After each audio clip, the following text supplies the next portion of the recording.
Bom dia, terceiro ano! Na aula de hoje de Ciências, vamos voltar a falar sobre os tipos de solo. Nós vimos 3 solos nas 2 aulas anteriores, onde a gente fez um experimento, onde a gente conheceu um pouquinho sobre os tipos de solo, né? Nesses tipos de solo, a gente pode observar que existe o solo arenoso, solo argiloso e o solo umífero. A gente pode ver aqui que temos algumas características que falam sobre esses tipos de solo. A gente disse que o Gabriel analisou algumas amostras, como nós fizemos também nas outras aulas, e para isso ele fez algumas anotações dizendo, o aspecto, como que é um pouquinho desse solo. Na primeira amostra, ele relatou então que o solo era escuro, fofo e com alguns insetos, minhocas e restos de plantas. Na segunda amostra, ele relatou que era um solo com partículas muito pequenas e úmidas e não foram observados seres vivos. Na terceira amostra, ele relata que é um solo que tem bastante areia, e não foram observados seres vivos nesse solo. Então, aqui ele fala sobre os 3 solos. Agora, vocês vão ter que identificar que tipo de solos são esses. Na mesma página, ali embaixo, ele traz uma tabela onde retrata a cor dos 3 tipos de solo. Tá? Lembrando que ele deu algumas características, ele falou como eram esses solos e ele registrou nessa tabela, tá? Então agora vocês vão ter que ajudar a completar a tabela fazendo a classificação. Ele bota aqui, que temos a amostra, a cor, a presença de animais, de minhocas, a quantidade de água e os tipos de solo. Então ele já deu um tipo de solo pra gente, que é o segundo, é o argiloso. Então, baseado nos fatos que o Gabriel relatou anteriormente, vocês devem completar a tabela, dizendo, se tem presença de animais, se é o solo umífero ou o solo argiloso ou arenoso, tá? O argiloso não tem como ser, porque já está relatado ali, vocês só vão ter que identificar quais são os outros 2. E depois, em qual amostra de solo a maioria das plantas se desenvolve melhor, Lembra que a gente falou lá que o solo umífero era o apropriado para essa plantação? Mas por quê? Lembram por que a prof falou isso? Vocês têm que fazer o registro, ok? Na página seguinte, então, ele traz uma outra atividade, que é uma plantação de beterraba, que foi feita em solo umífero, tá? Então, aqui a gente sabe que no solo umífero, que é a terra preta, se desenvolve melhor, as plantações, porque é um solo poroso, permeável, onde absorve bastante água, e ele é rico principalmente em nutrientes por conta dos animaizinhos que vivem neles, as minhocas, os caracóis, tá? O resto de outras plantas ou de outros animais, ok? E daí ele pergunta para vocês, explique qual é a importância da porosidade, de ter o ar e da permeabilidade de absorver a água no solo para o desenvolvimento de plantas como a beterraba, tá? Por que é importante? Vocês têm que pensar um pouquinho, tá? Por que é importante essa passagem do ar? Por que é importante essa água, que é absorvida pelo solo? Pensando também no lado de que a beterraba ela se desenvolve dentro do solo, tá, pessoal? Ela não se desenvolve fora, mas também dentro do solo. Pensem um pouquinho para vocês responderem o porquê.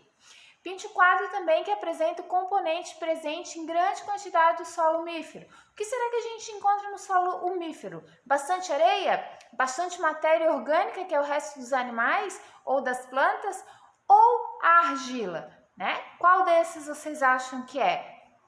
Já na próxima página, na mesma página ainda ali embaixo, no nosso slide aqui, podemos encontrar inúmeros seres vivos. Ok? Lembra que a gente veio falando que principalmente no solo umífero a gente encontra os seres vivos e os micro-organismos?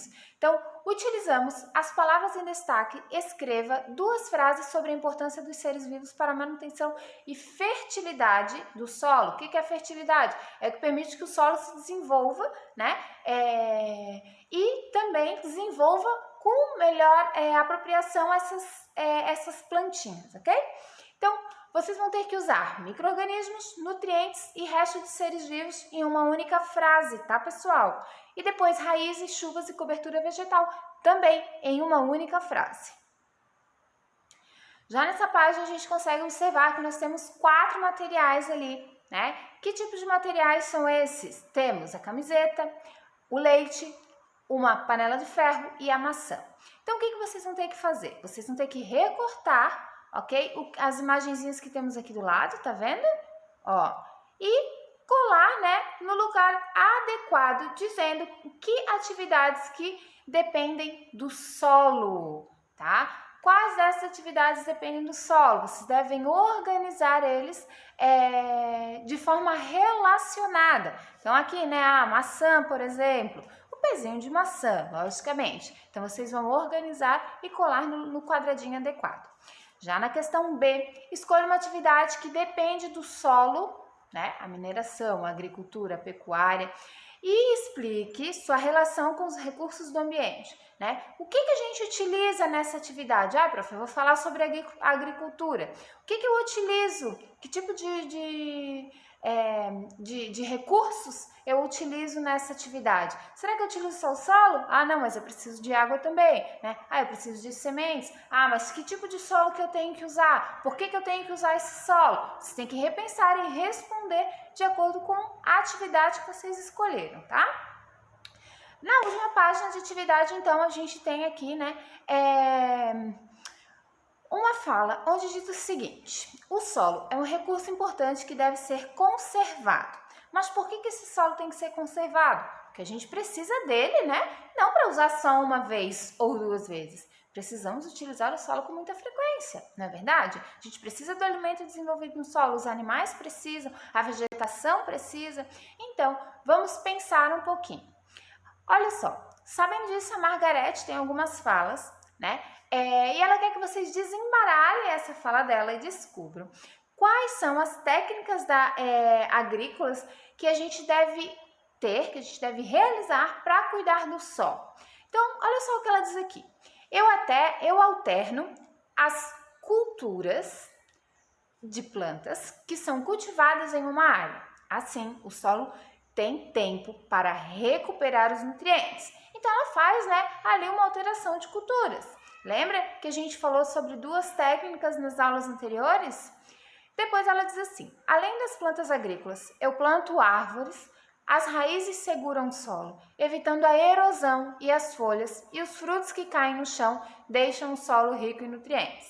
Então, aqui nós temos duas técnicas, tá? Que a gente tem que realizar com frequência para evitar a prejudicação do solo. Pensem nessas duas técnicas. Se vocês não lembram, deem mais uma lidinha no material anterior do nosso livro para que vocês se recordem dessas técnicas, ok, pessoal? É importante que vocês lembrem quais são elas. Na última questãozinha, né, ele diz para que vocês assinalem as questões, as atitudes que a gente tem que tomar, tá? Para ter a conservação do solo, para cuidar desse solo.